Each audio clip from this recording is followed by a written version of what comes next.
Bonjour à tous. Alors, on se retrouve aujourd'hui dans une nouvelle vidéo avec mon ami Tristan Casabianca, qui est expert du linceul de Turin. Nous avons déjà fait deux vidéos ensemble sur ce sujet que je vous invite à aller voir. La première vidéo était sur le nouveau texte que l'on a découvert de Nicolas Oresme du Moyen Âge par rapport au linceul, donc qui a fait polémique les dernières semaines. On y a répondu. Et puis, on avait proposé quelques arguments en faveur du linceul dans cette vidéo, mais on ne pouvait pas aller en profondeur et en détail parce qu'on n'avait pas beaucoup de temps. Donc aujourd'hui, ce que je propose de faire avec Tristan, c'est qu'il nous donne les meilleurs arguments, les plus solides intellectuellement, pour établir l'authenticité du linceul, pour montrer que non seulement le linceul provient bien de Jésus-Christ, mais en plus que le matérialisme athée est incapable d'en rendre compte, d'expliquer son existence. Et donc, avec Tristan, nous avons sélectionné quelques points qui nous semblent des points les plus saillants par rapport au linceul. Et donc, pour les athées, les non-chrétiens qui regardent cette vidéo, c'est important que vous la regardiez jusqu'au bout parce qu'on va aborder ces points de manière décrescendo, donc du moins fort au plus fort. Et puis, sur chacun de ces points, il faut que vous soyez capable d'apporter une hypothèse alternative, explicative, pour pouvoir expliquer pourquoi on constate ces choses-là sur le linceul. Et évidemment, Tristan nous donnera toutes les références académiques qui justifient chacun de ces points dans sa présentation. Bonjour Tristan, j'espère que tu vas bien. Et puis, merci encore de revenir pour parler de ce sujet passionnant du linceul. Donc, je te laisse peut-être te présenter pour ceux qui n'auraient pas vu les précédentes vidéos. Et puis après, on peut commencer la présentation. Bonjour à toi Mathieu, merci beaucoup pour ton invitation. Moi, je me suis intéressé au linceul de Turin depuis environ une quinzaine d'années. Mes premières publications académiques, ça remonte à 2013. Je suis venu au linceul de Turin, j'en ai entendu parler quand j'étais adolescent. J'étais à l'époque athée, j'étais même pas baptisé. J'ai élevé dans une famille athée et j'étais convaincu que c'était un faux. Et c'est seulement commençant après mes études, en y revenant progressivement, que je me suis dit qu'il y avait quand même de bons arguments en faveur de l'authenticité. Et finalement, ça a contribué un peu à me faire changer d'avis concernant, disons, la possibilité de la résurrection de Jésus comme événement historique. Et donc, ça a contribué aussi à ma conversion. Et j'ai été baptisé en 2016, à l'âge de 33 ans. Donc, le sieur de Turin, quand même, jouait un rôle. Et je l'abordais au début d'un point de vue, on va dire, sceptique, dédaigneux. Et puis finalement, à force de lire, et je me suis dit que finalement, ça constituait un bon argument en faveur de la résurrection comme événement historique. Et c'est un peu ce Ouais, et que je donc, vous propose. Voilà. Oui, dis-moi. oui, par rapport à ça, c'est très intéressant parce que on entend beaucoup d'athées sur Internet dire oui, mais le linceul de Turin, c'est juste des croyances à convaincre ceux qui sont déjà convaincus. C'est du biais de confirmation. C'est les croyants qui cherchent à confirmer leurs croyances par la science, mais du coup, ça ne prêche que les convaincus. Et là, en fait, ton cas montre que bah, non, c'est pas que ça.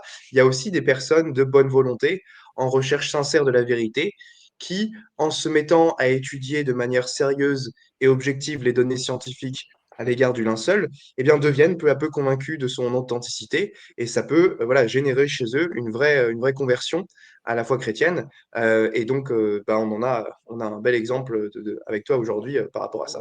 Oui, je ne suis pas du tout le seul dans ce cas-là. Non, il y a beaucoup de personnes qui ont été vraiment bouleversées au sens quasiment propre, c'est-à-dire que c'est un peu un retournement et qui ont changé d'avis sur la plausibilité du christianisme. Franchement, donc j'en connais beaucoup et on peut même dire que ça commence déjà dès le récit évangélique, puisque quand Jean arrive, voit le tombeau, il vit et il crut. C'est un peu le premier. Il avait besoin de cet élément de preuve et finalement, ça l'a fait croire à la résurrection. Donc, pour tous ceux qui disent que non, ma foi me suffit, j'ai envie de dire, écoutez, déjà, ça, pour les apôtres en avaient déjà besoin. Donc, hein, on peut essayer on a fait un petit, à ta demande, comme ça, on a fait un peu une sorte de top 10 hein, j'ai un peu conçu ça, des éléments en faveur de l'authenticité du sphère de Turin. Et on va essayer de voir est-ce que ça colle bien à la résurrection et comment on pourrait essayer, pour ceux qui seraient convaincus de l'hypothèse médiévale, essayer de les ancrer dans une explication médiévale. Et on va voir à quel point c'est compliqué. Alors, le premier, on peut dire que la première chose qui frappe quand on regarde le linceul de Turin, bah, c'est d'abord cette image. On peut dire qu'il y a des caractéristiques totalement extraordinaires, que c'est une image frontale et dorsale, hein, du Christ dans une scène post-crucifixion. Le linge l'a enveloppé, donc c'est ce qui a marqué immédiatement dès le XIVe siècle. C'est une image tellement marquante que d'ailleurs, ça n'a pas joué en sa faveur, parce que Pierre Darcy, dans son mémoire qu'il adresse à Clément VII, pour lui, ça lui semble totalement en contradiction avec le récit évangélique. Donc, il dit, ça ne correspond pas du tout, ce linge marqué, à ce qu'il y a à mon interprétation que je fais des évangiles, qu'étant donné que c'est un linge blanc, on nous dit un linge propre, immaculé, ça ne peut pas être cette trace-là, on la retrouve nulle part à l'intérieur des évangiles, donc ça ne correspond pas. Donc, et c'est aussi un argument finalement qui est en faveur de l'authenticité, qui consiste à dire, ben, est-ce qu'un faussaire se serait compliqué la tâche à ce point-là pour faire une image aussi complexe, alors qu'il ne rentrait même pas dans le cadre d'un récit évangélique médiéval qui était largement en vogue à l'époque. Donc, on a cela, on a une nudité dans une scène post-crucifixion, là encore, qui est quelque chose qui n'apparaîtra au sein des images très progressivement qu'à la fin du XIVe siècle. Hein. Un drap qui fait 4 mètres 4 par 1 mètre 1, on a un réalisme anatomique qui est quand même frappant. Hein. Beaucoup de médecins se sont penchés là-dessus et ont analysé ça. On a une image aussi qui est d'inspiration clairement byzantine. Et beaucoup pensent que le drap est passé, le suaire de Turin est passé par Constantinople. Et cette inspiration clairement byzantine, elle est remarquée par des historiens de l'art avant la datation de 1988. On a Hans Belting et W.S.E. Dale qui écrivent dans des revues académiques que pour eux, l'image, elle ne peut pas être plus tardive que le XIIIe siècle, que le milieu du XIIIe siècle. Parce que manifestement, il y a une telle inspiration byzantine que ça ne peut pas être quelqu'un en Champagne, par exemple, qui aurait conçu cette image. Et cette image, elle est vraiment extraordinaire, même pour des athées. On a Gary Vican, qui est un spécialiste justement de l'histoire byzantine, qui nous dit dans un livre qu'il a publié il y a 2 ans, qui nous dit qu'il la qualifie de réussite artistique sans précédent dans l'histoire de l'art. On a affaire là à quelqu'un qui, ce prétendu faussaire, aurait réalisé quelque chose d'extraordinaire, une image incomparable. Hein.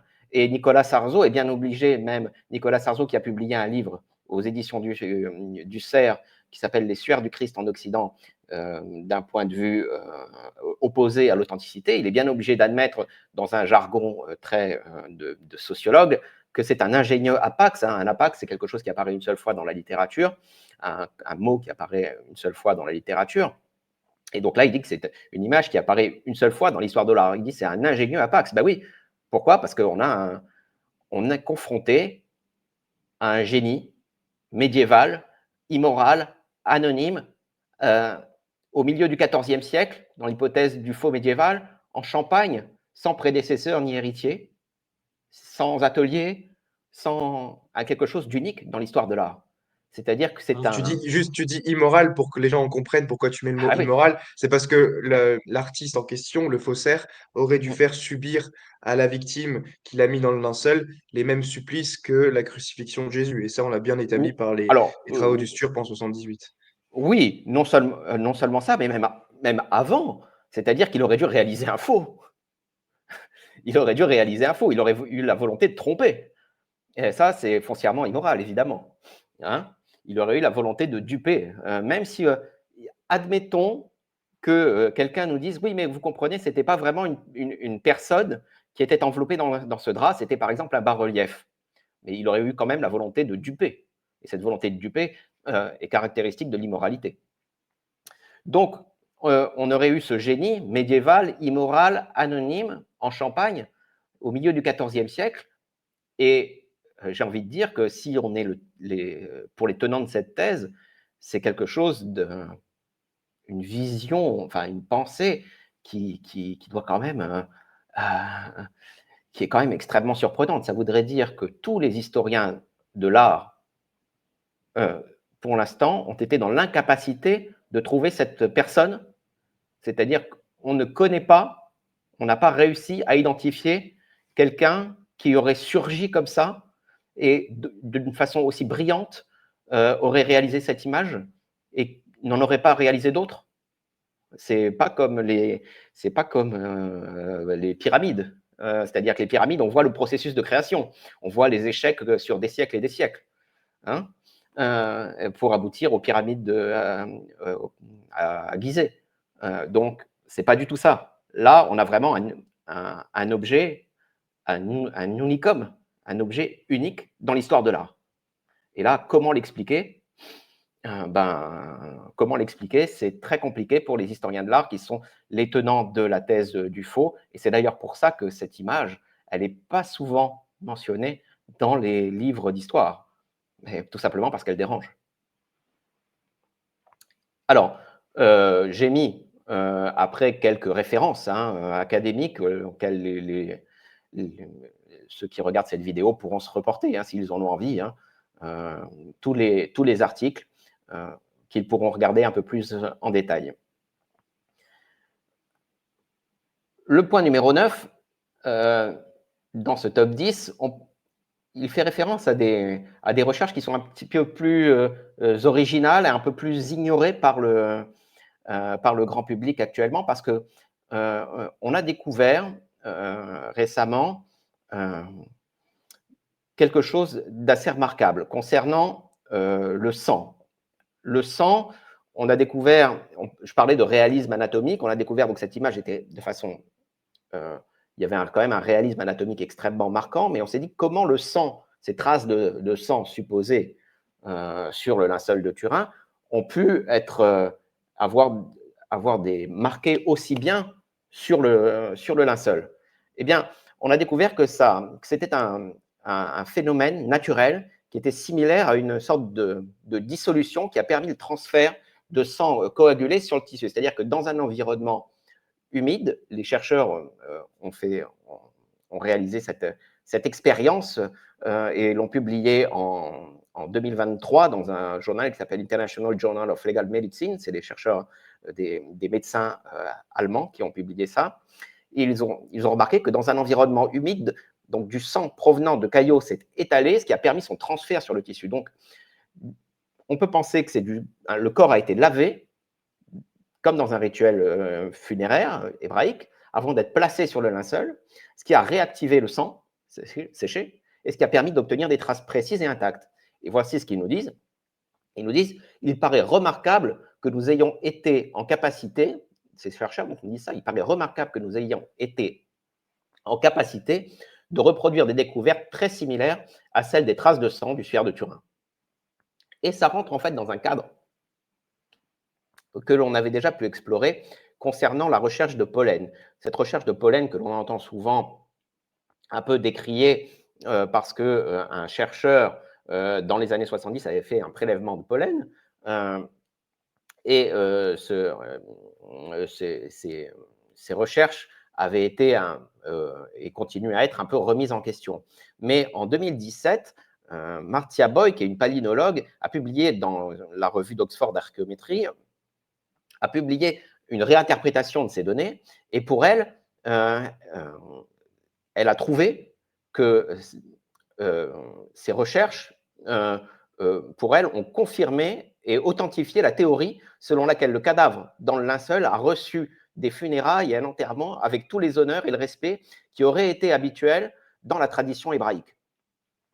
Donc là, on voit bien ce qui se dessine et ce qui est très compliqué à intégrer dans une hypothèse médiévale.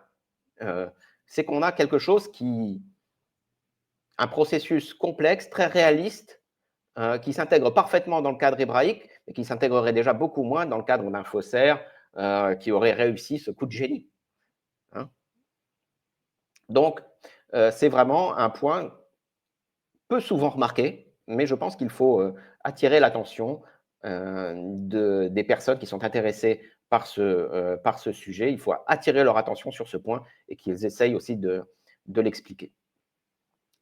Voilà. Quelques références auxquelles on pourra se reporter. Les 2 études qui sont parues dans International Journal of Legal Medicine en 2023 et 2024 et l'article de Marcia Boy qui est paru en 2017.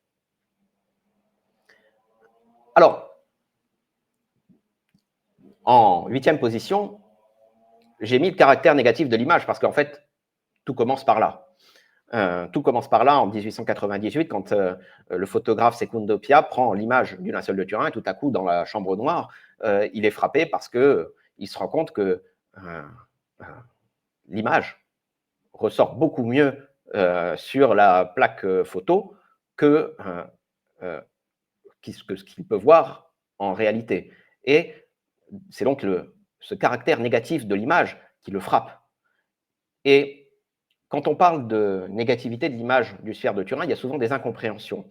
Ce qu'on entend par cette spécificité du caractère négatif de l'image, ce n'est pas qu'elle est entièrement négative, parce qu'on peut bien voir que, par exemple, les traces de sang, ces traces de sang-là, elles deviennent blanches sur le négatif. Hein. Il faut bien voir que ce qu'on entend par caractère négatif de l'image, c'est que juste les détails deviennent mieux visibles et compréhensibles quand on inverse les tons de lumière et d'obscurité. Et j'ai mis cette image à laquelle on pourra se reporter, c'est-à-dire qu'on voit que le positif à gauche et le négatif à droite.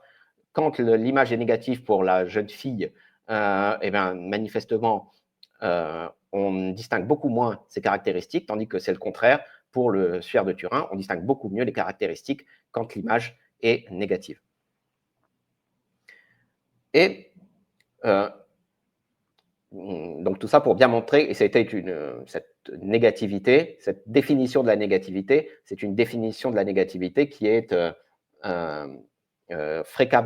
sur laquelle fréquemment insistent les spécialistes, pour dire qu'on ne parle pas de négativité totale de l'image. Est-ce que tu peux nous expliquer un peu plus pourquoi une image en négatif serait irréalisable au Moyen Âge?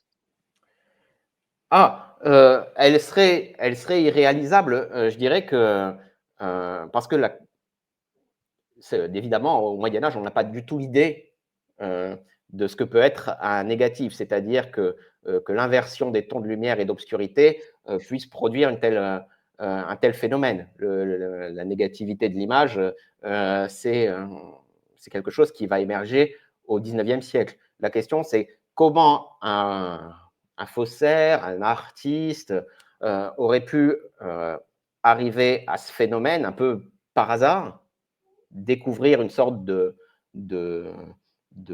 proto-photographie un peu par hasard, sans le vouloir vraiment, et par exemple en répandant je sais pas moi, de la craie sur un visage, il aurait pu obtenir ce genre de caractéristiques.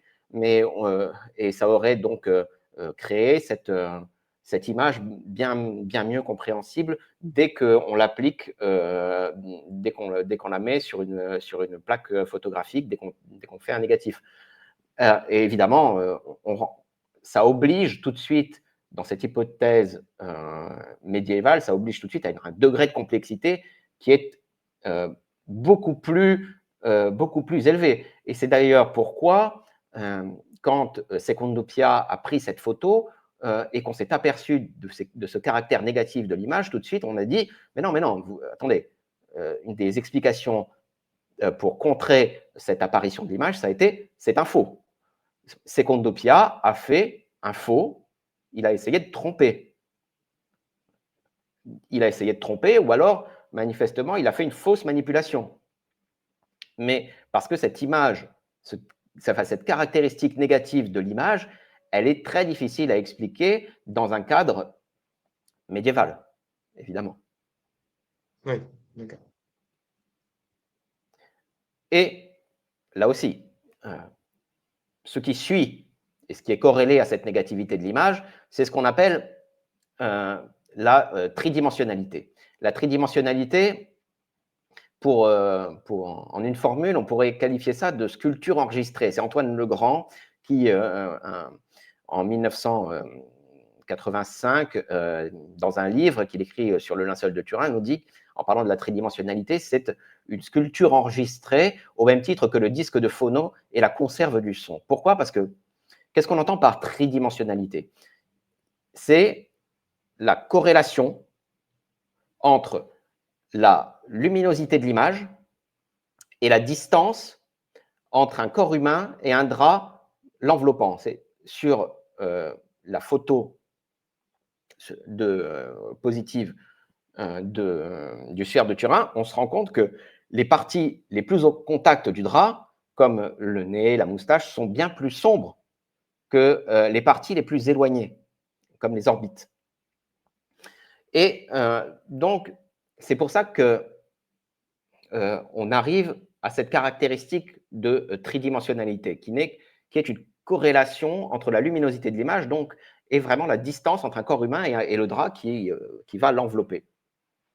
Et cet effet, il est vraiment marquant, et il est si marquant que même sur des photos de, de qualité bien moins, enfin, sur la première photo de Secundopia, une photo donc, qui n'est pas d'une extraordinaire qualité, mais les chercheurs se sont aperçus de cette caractéristique. Et c'est vraiment dès 1902 que ça a été repéré. Hein. C'est Paul Vignon qui l'a repéré dès 1902 et ça a été confirmé. On entend souvent parler de tridimensionnalité avec des chercheurs américains qui font partie du STURP, Jackson, et qui ont, en utilisant un outil qui s'appelle le VP8, qui sert à analyser les cratères de la Lune et améliorer leur visualisation, qui aurait relevé ce phénomène. Mais en fait, ce phénomène de tridimensionnalité, pourquoi ils ont eu cette idée de faire ces recherches? Ben, c'est tout simplement parce que Paul Vignon en parlait dès 1902, c'est qu'un chercheur français qui s'appelle Paul Gastineau en parlait aussi dans les années 70, qu'un ingénieur italien qui a fait publier en même temps que les travaux des Américains, ces recherches. Donc, on a vraiment, c'est pas seulement une seule personne qui détecte cette tridimensionnalité. Cette tridimensionnalité, elle est frappante. Il suffit de regarder l'image. Hein. Je vous invite à regarder l'image, regardez la partie la plus foncée, le nez, hein, regardez les moustaches. Vous verrez tout de suite, hein, vous comprendrez cette tridimensionnalité et pourquoi elle ressort aussi bien. Et donc, pourquoi on parle de sculpture enregistrée? Sculpture enregistrée, d'ailleurs, mais parce que je crois que c'était en 1913, il y a un sculpteur qui a déposé un brevet pour essayer de reproduire à partir de l'image du linceul, il s'appelle Kidor, qui a essayé de reproduire donc à partir de l'image de Secundopia une sculpture en 3D, donc du linceul de Turin. Et c'est possible, enfin, je me doute qu'au Moyen Âge, ça serait pas possible sur un drap aussi fin que le linceul de produire une œuvre d'art qui fait apparaître des détails tridimensionnels. Ça semble assez infaisable à l'époque du Moyen Âge. Alors oui, ça semble infaisable. Il faut pour ça, une des seules conditions, et c'est pour ça qu'on va voir cette hypothèse émerger dans les explications, c'est de constituer un bas-relief. Parce Oui. qu'avec un bas-relief et avec une empreinte qu'on est capable d'apposer sur le drap, on est capable d'avoir certaines caractéristiques tridimensionnelles. Pourquoi le bas-relief? Pourquoi pas un bas-relief? C'est quelque chose qui a très peu, comme son nom l'indique, de relief. Hein, donc, c'est en comparaison avec un haut relief. Hein. Donc, c'est quelque chose qui a de petites dimensions. Et ça permet d'avoir ces spécificités que l'on constate sur le linceul de Turin. Mais il faudrait évidemment, hein, si on me permettra l'expression, il faudrait un grand bas-relief déjà, et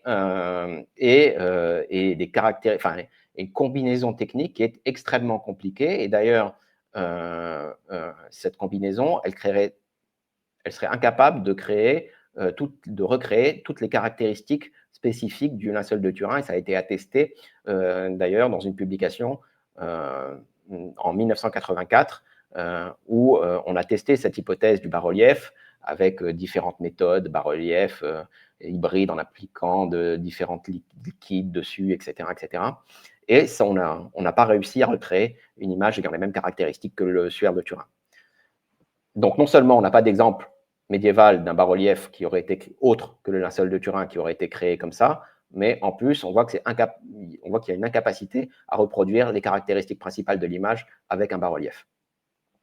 D'accord. Alors là, j'ai donné quelques références aussi concernant cette définition de la tridimensionnalité. Et donc ça va de Paul Vignon en 1902, on peut le voir, à des publications beaucoup plus récentes, jusqu'en 2012. Alors, dans la sixième position de Stop 10, j'ai choisi d'être un peu provocateur et de parler de la datation C14. Datation C14, pourquoi? Parce qu'on entend souvent dire que c'est l'argument phare, final, qui mettrait un terme total à la controverse et qui attesterait que le linceul de Turin est bien un drap médiéval, fermez le banc, il n'y a plus rien à voir. Alors, évidemment, il y a des contestations, et j'ai fait partie de ce mouvement, concernant l'homogénéité de la datation, qui montre bien qu'il y a une hétérogénéité à l'intérieur des échantillons qui ont été prélevés, et donc la teneur en C14, elle est différente.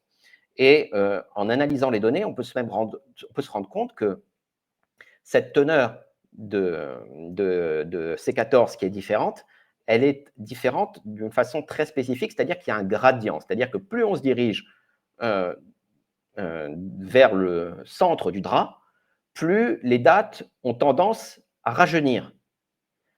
Alors ça a été attesté par des statisticiens italiens en 2013 dans une revue qui s'appelle Statistics and Computing. Donc Marco Riani et Anthony Atkinson ont montré qu'il y avait bien une corrélation entre l'emplacement et la date du drap, et la date radiocarbone. Et donc, c'est une erreur systématique. C'est une erreur systématique. Et donc, parler d'erreur systématique, c'est quelque chose de très grave. Dès qu'on parle de datation et de statistiques, ça montre bien qu'il y a quelque chose de foncièrement faussé et qui rend en fait tout intervalle calendaire absurde. C'est-à-dire que si on avait prélevé juste un peu plus vers le centre, on aurait abouti à une date encore plus récente. Et on voit bien que donc plus on se serait décalé, si on avait pris au milieu du drap, on aurait peut-être abouti à une date dans notre futur. Donc, on voit bien que la notion d'intervalle calendaire, du moment qu'elle est liée à l'emplacement du prélèvement, à partir de là, l'intervalle calendaire lui-même est absurde. Et on a Marco Riani et Anthony Atkinson en 2013 avaient fait leur étude sur les données officielles de Nature, et nous, on a retrouvé les données brutes qui avaient été un peu mises, on va dire, sous le tapis par les laboratoires, et on a retrouvé ce phénomène à partir des données brutes. Donc, et j'ai envie de dire en quoi ça constitue un bon argument en faveur de l'authenticité et même de la résurrection. Qu'est-ce qui peut avoir causé ce phénomène? C'est soit de la contamination, soit peut-être de la radiation qui aurait été émise par le corps. Il y aurait eu plus de radiation vers le centre du corps et ça aurait engendré ce gradient que l'on constate. Donc j'ai envie de dire, c'est un peu win-win pour les arguments en faveur de l'authenticité, c'est un peu lose-lose en faveur des arguments concernant la thèse du faux médiéval. Parce que normalement, je rappelle, sur tous les tissus qu'on peut tester au carbone 14, la datation doit être la même partout, en tout point du drap ou du tissu. Enfin, en tout cas, il n'y a pas un gradient, une variation progressive de la datation plus on se rapproche du centre du tissu. C'est C'est inédit. le principe même de la datation C14. Si on a un nombre d'atomes détectés qui est significativement différent entre différentes parties du drap, c'est que là, on a un problème de représentativité, de contamination, de choses qui rendent la datation totalement inutile, aberrante. Donc, en fait, un archéologue disait, c'est très simple, hein, quand j'ai ce genre de date, moi, je jette la datation à la poubelle. Hein. Et ça Et tu arrive encore disais fréquemment. qu'on pouvait expliquer cette datation, enfin cet échec de datation à cause de la moisissure ou de la détérioration du tissu, ou c'est forcément à cause de la radiation produite par le corps? Ça peut être les deux, c'est pas mutuellement exclusif. Hmm. Ça peut être, il ne faut pas voir les choses comme l'un ou l'autre. Ça peut être vraiment quelque chose qui a, voilà, c'est deux phénomènes qui peuvent jouer.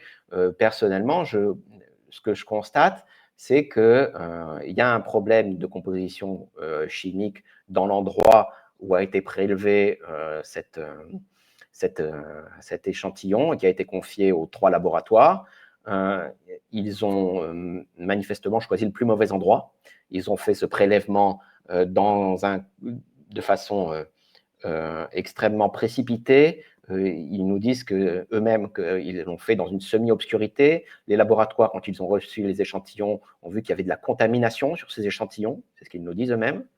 Donc, on est manifestement dans quelque chose qui n'est pas parfait, comme les partisans de l'authenticité, du faux se plaisent à le considérer. Ça se voit et ça pose un problème. Je dirais que si cette datation C14, mettons, avait montré un âge antique du drap, je pense que les partisans du faux médiéval auraient été les premiers à dire non, non, mais vous ne pouvez pas du tout la prendre en considération, c'est absurde, etc. etc. C'est, Hmm. si on a à front renversé, je pense qu'on en serait là. Hmm. Donc, je mets quelques références. Hein, l'étude de Marc Oriagne en 2013, notre étude en 2019 dans la revue d'Oxford Archéométrie, et quelques autres études, une étude publiée par Paolo Di Lazzaro, notamment dans Entropie, qui fait un peu le point sur toutes ces données.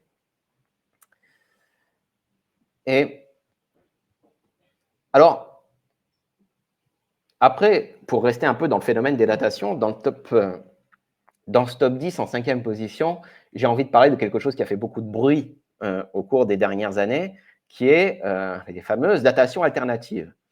On est d'accord que la datation C14, 1260, 1390, elle est là, elle est arrivée avec 95% de certitude, elle fait partie de quelque chose qui est très bien n'éprouvé, c'est-à-dire ces datations radiocarbone, et qui pourtant est remise en question d'un point de vue statistique et d'un point de vue de la composition et de la représentativité du drap.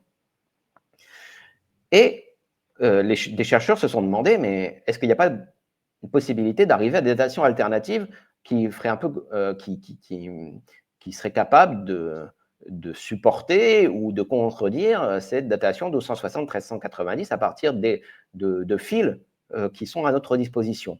Et en 2005, dans Thermochimica Acta, Ray Rogers a proposé une première datation alternative à partir de l'absence de vanilline sur un de ces tissus, et il est arrivé à quelque chose qui est incompatible avec cette datation médiévale, à partir d'un fil, et il nous dit, moi, en prenant en compte une multiplicité de critères, j'arrive à une datation grossièrement qui va de moins 2000 à 700. Ah, moins 2000 à 700, forcément, ça ne recoupe pas l'intervalle 260-1390, et on est dans la période qui serait compatible avec un drap antique.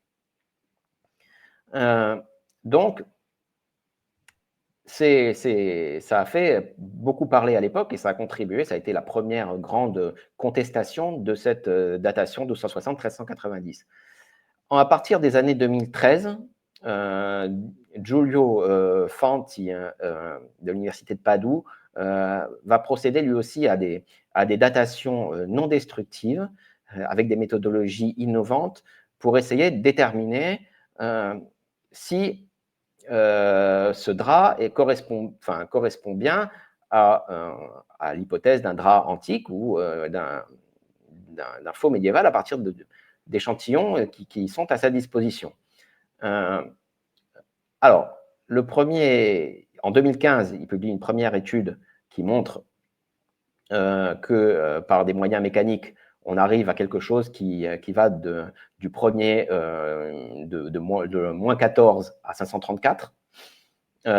Il va, on va dire, affiner ça en 2017 en arrivant à quelque chose, un intervalle qui va, à partir sur un nouvel échantillon, qui va aller donc de moins 290 à 510. Deux méthodes optiques vont être mises au point, celle de l'infrarouge par transformation de Fourier en allant de moins 650 à 150 et la spectroscopie Raman en moins 370 jusqu'à 430. Et après, ce qui a fait beaucoup parler en 2022, la méthodologie WAX par Liberato De Caro et de l'université de Bari, et qui, lui, va trouver que le linceul de Turin, le fil à sa disposition, ça ressemble très fortement à un échantillon qui est celui de la forteresse de Masada détruite par les Romains en l'an 70. Et donc, j'ai envie de dire, ça se voit immédiatement sur ce graphique. Non seulement chaque datation est, disons, va dans le sens de l'hypothèse d'un drap antique du 1er siècle, mais en plus, elle se recoupe. Donc, on a tout de Ce qui est suite des impressionnant, ce qui est datations. impré- Oui, ce qui est impressionnant, c'est la convergence, parce que quand on regarde ce tableau, on se dit, bon, ok, il y a une anomalie, celle du carbone 14 du Moyen Âge, mais tout le reste, il y a 6 méthodes de datation alternatives, indépendantes, réalisées par des scientifiques différents sur des morceaux de tissus différents du linceul, qui aboutissent systématiquement à la conclusion compatible avec l'authenticité du 1er siècle. Et donc, d'un point de vue purement bayésien, probabiliste, on pourrait se dire, mais quelle est la probabilité que toutes ces méthodes alternatives, euh, 6 fois sur 6, tombent sur quelque chose qui est incompatible avec la datation au carbone 14 de exactement. 1988. Donc, c'est un C'est le enfer. point, qui est le plus difficile à expliquer pour une personne qui est en faveur de l'hypothèse médiévale, c'est comment on explique cette incongruité statistique. On peut l'expliquer soit par le fait que ces datations ne sont absolument pas fiables et elles auraient pu donner n'importe quelle date, mais manifestement, là, on est tombé sur quelque chose de cohérent, soit que les chercheurs ont forcé les données, mais voilà, on tombe tout de suite sur des explications alternatives qui sont extrêmement coûteuses. Hein. Surtout que c'est des chercheurs différents qui ont fait ces datations, Exactement. c'est pas les mêmes. Et avec des fils différents dans des revues différentes. Et ces méthodes-là, je pense notamment à l'infrarouge, à la transformation de Fourier, sont de plus en plus bien reportées dans la littérature. Hein, Oui. et même la spectroscopie Raman. Donc, on a quelque chose qui est vraiment intéressant.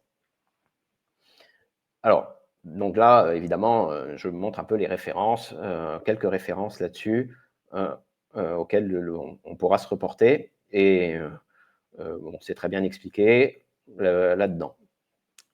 Alors, dans ce top 10, en 4e position, j'ai eu envie aussi d'insister sur quelque chose qui est peut-être moins connu des gens, et qui est, pour moi, est l'étude quand même qui est très marquante au cours des 10 dernières années. Elle a été publiée en 2015 par Gianni Barcaccia, qui est un professeur spécialisé dans l'étude dans la détection des ADN, donc, et lui, il a fait quelque chose, c'est-à-dire qu'il a pris des poussières qui ont été prélevées dans les années 70 et en 1988, et il les a analysées. Il a analysé les pollens, ça ne donnait pas grand-chose parce que les pollens, ça se balade partout. Et il a analysé aussi les traces d'ADN que l'on pouvait trouver à l'intérieur de ces poussières. Et là, ce qu'il a trouvé, ça a quand même été extrêmement marquant parce qu'il a trouvé que 40% des ADN prélevés, ça venait du sous-continent indien, pakistano-indien. Alors là, c'est un peu, il y a une incongruité. Comment expliquer ça? Comment expliquer ça dans le cadre d'une hypothèse médiévale, sachant qu'on n'a aucune trace d'une personne qui aurait touché le linceul de Turin d'origine indienne, donc, qui aurait touché le linceul de Turin du Moyen-Âge jusqu'à nos jours. Personne. Hein. Donc, c'est impossible. Là, on n'a aucun exemple historique, donc ça ne cadre pas du tout avec nos connaissances. Et l'hypothèse la plus simple, explicative, c'est une hypothèse qui avait été déjà envisagée par des chercheurs, notamment au regard de l'étymologie du mot Sindon, qui serait marqué par de la région du Sind, en fait, mot grec, Sindon, ça viendrait de la région du Sind, qui est une région à la frontière entre l'Inde et le Pakistan. C'est qu'il y avait beaucoup de relations commerciales, contrairement à ce que les gens peuvent imaginer souvent, particulièrement au 1er siècle, entre l'Inde et la péninsule arabique, et jusqu'aux grands carrefours commerciaux qui étaient Jérusalem, notamment.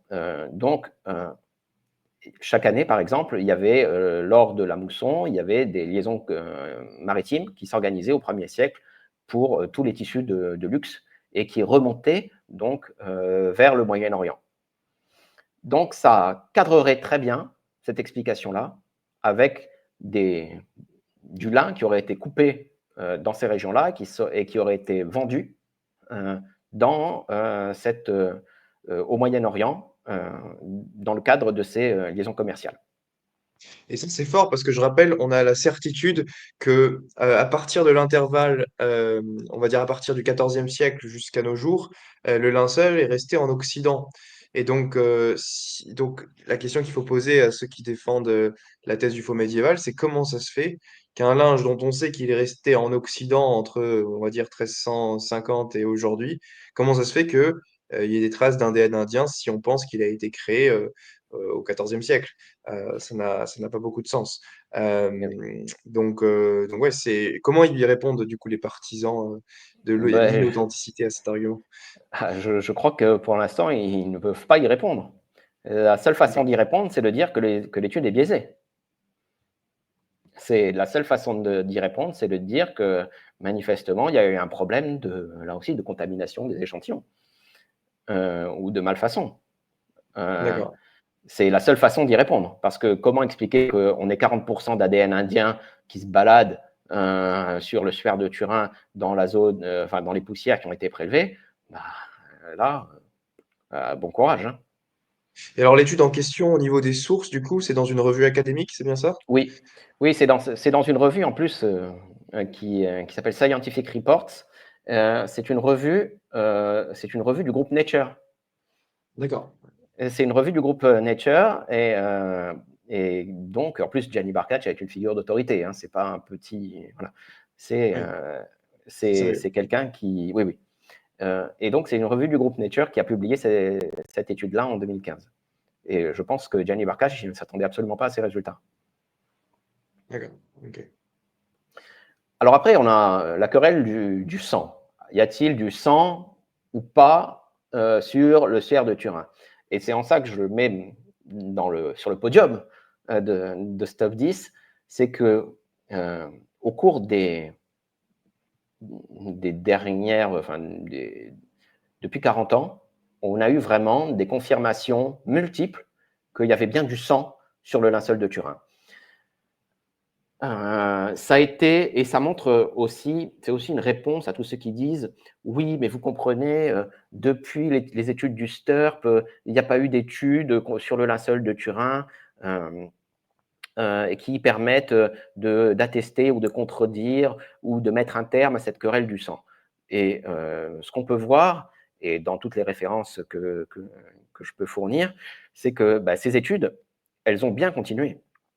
Et elles ont continué jusqu'à très récemment. Par exemple, au cours de l'ostension en 2015 du suaire de Turin, il y a des études de spectroscopie qui ont été produites euh, et qui ont montré que les taches de sang contiennent bien de l'hémoglobine ancienne dégradée. Et en cela, le tracé que l'on peut voir sur l'image en bas à droite, ces caractéristiques-là, elles recoupent parfaitement celles qui avaient été déjà effectuées par le STURP en 1978, avec des instruments qui sont évidemment plus fins, meilleurs. Donc, c'est une confirmation des études qui avaient été publiées par notamment Heller, Adler, Jumper en 1984, comme quoi il y avait bien du sang, et aussi sur des échantillons spécifiques différents en 2017 et en 2018, on a eu aussi de nouvelles confirmations que, bah oui, manifestement, là, il y avait bien du sang sur le linceul de Turin. Et là encore, comment l'expliquer? C'est-à-dire que le faussaire aurait utilisé du sang dans sa reproduction? Ça Bah, implique, c'est du coup, très on a un compliqué. faussaire qui est non seulement immoral, mais sadique, parce qu'il aurait dû prendre du vrai sang humain pour en saupoudrer sur le linceul, plus y inscrire toutes les marques de la passion, les coups de fouet, les choses comme ça. Donc, Oui. c'est une possibilité théorique, mais c'est quand même assez improbable. Oui, c'est assez improbable. Oui, c'est assez improbable. C'est très compliqué à comprendre dans le cadre de l'hypothèse médiévale. Et comment on serait arrivé à cette. Admettons qu'il y ait quelqu'un qui aurait été torturé, qui serait donc, là on peut le dire, qui serait mort. Et comment on aurait abouti à cette image-là? Euh, en une seule fois, donc, je suppose, parce qu'il n'y a pas eu des milliers d'essais. Hein, au Moyen Âge, au milieu du XIVe siècle. Euh, Ça aurait été un minimum documenté, je pense. Oui. Donc là, c'est très compliqué. Donc, j'ai mis quelques références. J'ai pas tout mis, hein, parce que là, Il y en a beaucoup, les ouais, il y réf... a beaucoup, il y a tout, il y a il une y a beaucoup convergence de. d'études qui disent qu'il y a du Oui, sang, ouais. c'est ça. C'est vraiment les confirmations indépendantes, c'est ce qui est le plus marquant. Vraiment, Ouais. je pense qu'aujourd'hui, il n'y a plus de débat. Dans les années 70-80, on a eu une controverse entre Heller, Adler, McCrone, Jumper, pour savoir s'il y avait du sang ou pas. Aujourd'hui, les multiples confirmations font que Il n'y a plus de débat. j'ai envie de dire, il n'y a plus de débat, il y a du sang. Et c'est d'ailleurs bien dit dans une revue de littérature qui a été publiée en 2016 par des médecins italiens dans Internal and Emergency Medicine. Donc, ils ont fait un peu une revue donc, académique de littérature où ils se sont intéressés à toutes les questions aussi adjacentes. Est-ce qu'il y a du groupe sanguin AB? Est-ce qu'il y a, dans quelle mesure on peut dire que c'est bien du groupe sanguin AB? Je sais que c'est un domaine qui t'intéresse. Donc, et Et oui, est-ce que le Rhésus avait été testé par Adler non, non, non, non. et Baima-Bolon? Par contre, Baima-Bolon non plus? Baima Bologne, lui, il s'est intéressé à quelque chose dont on s'est aperçu plus tard. Il a détecté alors des caractéristiques qu'on appelle MNS, et on s'est aperçu plus tard que c'était caractéristique du sang humain. Et D'accord, mais ça ne dit rien sur le Rhésus. Baima Bologne à l'époque ne le savait pas. Donc, oui, revue de littérature en 2016, plus après les deux cas que je citais, donc Antonio Di Lascio et son équipe, notamment Paolo Di Lazzaro, qui ont procédé à cet examen du suaire de Turin en 2015 lors de l'ostension par spectroscopie, et Giulio Fanti et Giuseppe Zagotto qui ont publié dans le Journal of Cultural Heritage en 2017 sur la présence de sang sur un échantillon à leur disposition sur lequel ils ont trouvé des pigments, quelques pigments. On est sur une proportion de 90% de sang, je crois, au minimum, et 10% de pigments, qui s'explique aussi parce qu'il y a le phénomène de reliques par contact, c'est-à-dire que les gens amenaient leur toile ou leur tableau dans un processus de sanctification des reliques. En deuxième position, on peut parler de l'absence d'image sous les traces de sang. Absence d'image sous les traces de sang, dans le cadre d'un faussaire, c'est extrêmement compliqué à comprendre parce que ça veut dire que l'empreinte aurait été réalisée postérieurement aux marques sanguines qui ont protégé le tissu. Et ça, évidemment, dans le cadre du faux médiéval, c'est très compliqué à comprendre. Et on a envie de dire que ça cadre parfaitement avec le timing de la résurrection. C'est-à-dire qu'on aurait enveloppé le corps de Jésus dans le drap, et évidemment, les traces de sang auraient marqué sur le drap, et la résurrection serait intervenue plus tard, quelques temps plus tard, et aurait produit cette image. Par radiation. Par Voilà, du coup, radiation. si je résume, il y aurait eu le corps embaumé dans le linceul pendant quelques temps, quelques heures, et puis au moment de la résurrection, hein, si on prend cette hypothèse, eh Oui, bien, la radiation serait balancée, et là, on aurait l'image très très fine qui serait projetée, mais au-dessus des traces de oui. sang. Et donc, ça correspond exactement à ce qu'on trouve, le fait que l'image soit au-dessus des traces de sang, alors que normalement, un faussaire médiéval, s'il était à peu près cohérent dans sa tête, il voudrait d'abord faire son image et après il aurait mis des traces de sang au-dessus voilà, du gars qui l'aurait torturé C'est ce pour mettre un peu de sang sur qu'on le ferait linceul. tous. Hein, Voilà. c'est ce qu'on ferait tous. Donc ça, évidemment, c'est un fait extrêmement marquant et qui non seulement ne cadre pas du tout avec l'hypothèse du faux médiéval, mais cadre très bien avec l'hypothèse de la résurrection. Et on voit que c'est un phénomène qui finalement, s'il n'y a pas d'impression sur le tissu de cette image, ça montre que c'est quelque chose d'assez fin qui se serait produit, évidemment, au niveau de la radiation, je parle. Et tout de suite, ça nous renvoie à quelque chose qui fait référence à la superficialité de l'image, qui est, j'ai envie de dire, le vainqueur dans ce top 10. Pourquoi superficialité de l'image? Et superficialité de l'image, quand on parle de superficialité de l'image sur le suaire de Turin, il faut bien comprendre qu'il y a deux niveaux de superficialité. C'est-à-dire que l'image, elle est présente que sur les fibres les plus extérieures de l'épaisseur du tissu. L'épaisseur du suaire de Turin, c'est quelque chose, c'est un t-shirt. Hein, c'est 0,3 mm. Hein, il y a 90% du tissu qui n'a aucune trace de ce qui a produit cette image qu'on va qualifier de brûlure, de roussissure. Hein. Et sur chacune de ces fibres, l'image en elle-même, elle n'est présente que sur un cinquième d'un millième de millimètre.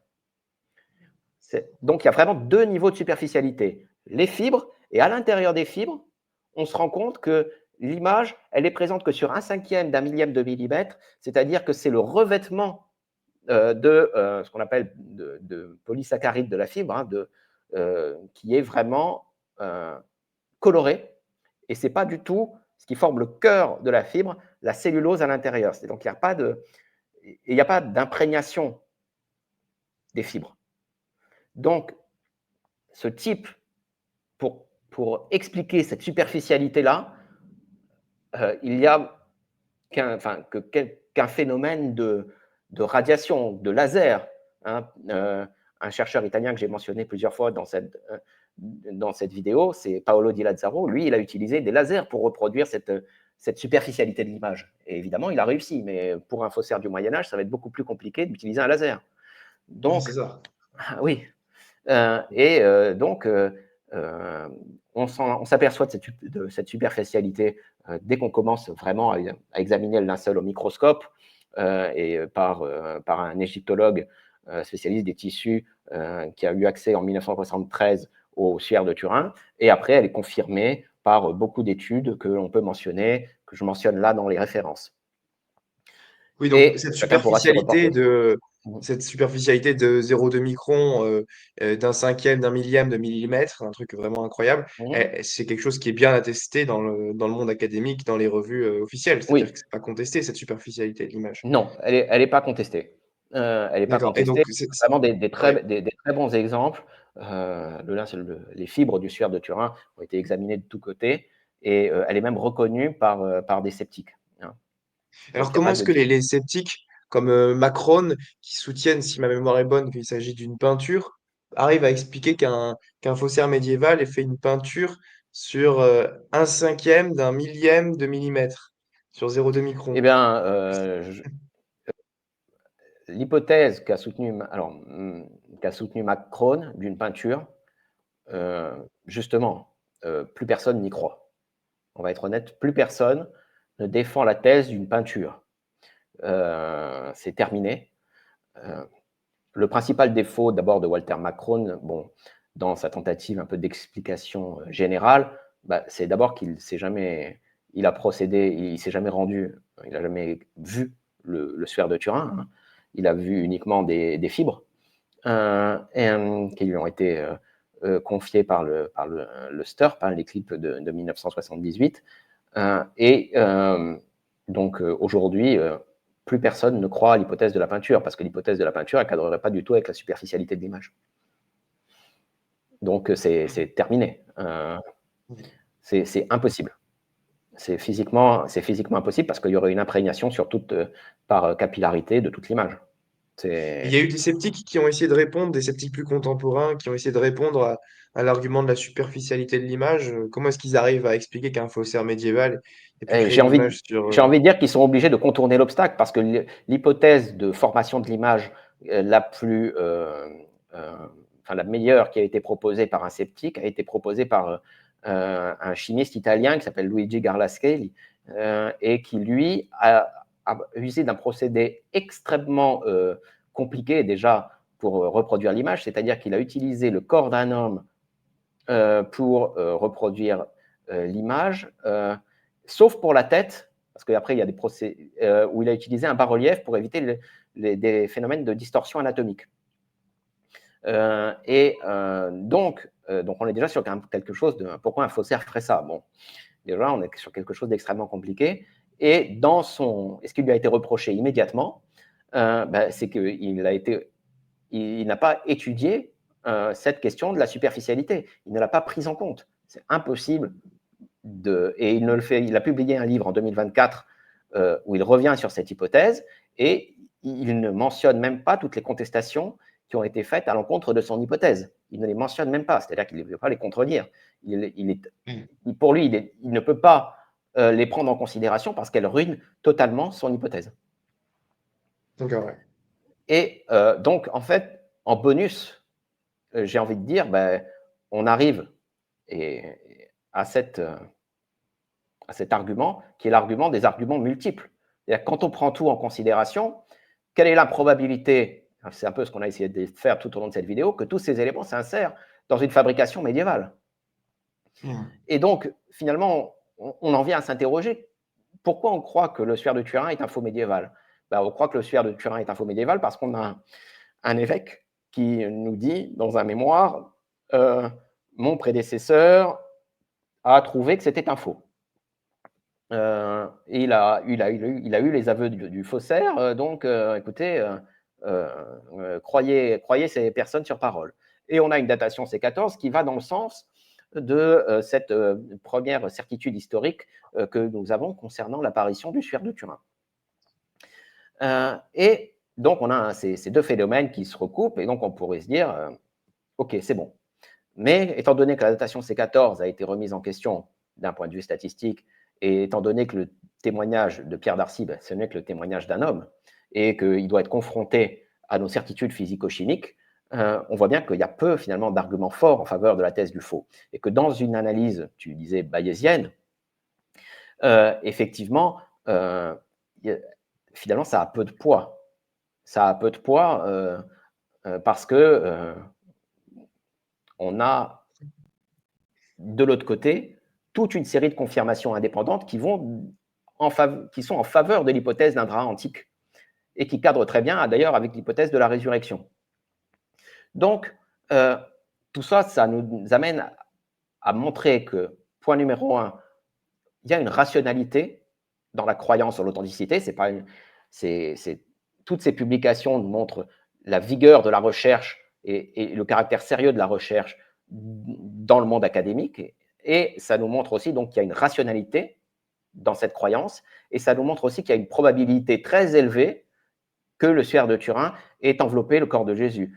J'ai fait une petite étude que j'ai publiée dans Theology and Science cette année, où je montrais que quand les deux hypothèses avaient 50% de chances toutes les deux d'être vraies, hypothèse médiévale et hypothèse authentique, d'un drap ayant réellement enveloppé le corps de Jésus, quand on leur donnait les mêmes chances de départ, ben, on aboutissait, en prenant tout en considération, à 99% à la fin, à 99% de certitude que le sphère de Turin était bien un drap antique ayant enveloppé le corps de Jésus.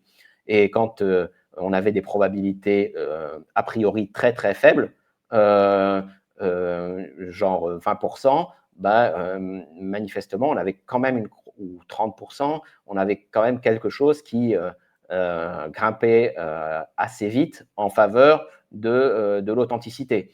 Et donc, à 30%, on est déjà dans l'hypothèse la plus défavorable, dans un cas probable d'authenticité.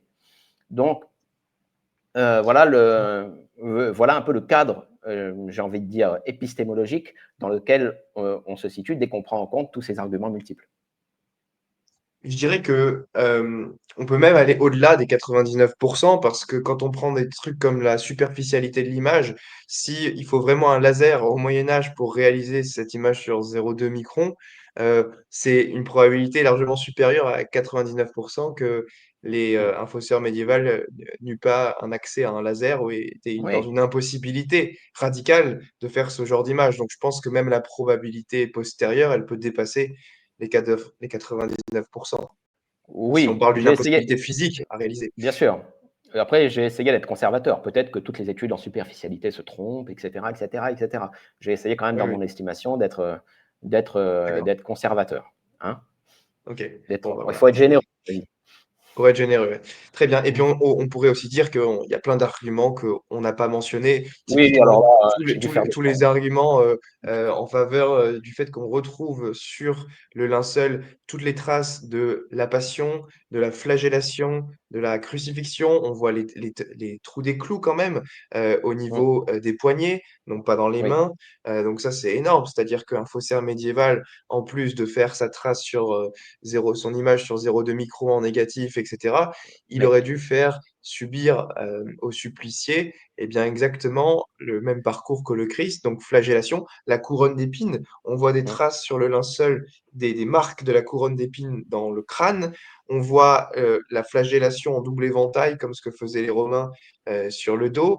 Et puis, voilà, on voit ces traces de torture. Et puis la crucifixion, encore une fois, au Moyen Âge, on ne pensait pas qu'on crucifiait les gens au niveau des poignets. tout à fait. On représentait le Christ crucifié dans les paumes. Donc en fait, tout ça, ces détails, on n'en a pas parlé dans cette présentation, mais on pourrait aussi les rajouter en arguments bonus supplémentaires. Oui, Voilà, donc il y a oui, bien oui. plus que 10 arguments en faveur du linceul, ça c'est sûr. Il y en a bien plus que ça, effectivement. Tout peut-être dernière référence qu'on recommande avec Tristan, c'est ce livre de Jacques Ciodo qui s'appelle Le linceul de Turin, de l'analyse historique à l'investigation scientifique. Il est en deux tomes. Le premier Mmh, tome concerne juste la partie historique et le deuxième, qui est le plus important, c'est sur les arguments scientifiques. Donc tout ce qu'on a développé là, il le développe bien plus en détail, avec à chaque fois en note de bas de page, très référencé, les études scientifiques publiées à ce sujet. Donc c'est, on va dire, en langue française, le livre le plus à jour sur les données scientifiques par rapport au linceul de Turin. Donc vraiment, si vous voulez creuser cette question du linceul, eh bien, achetez ce livre et lisez-le attentivement.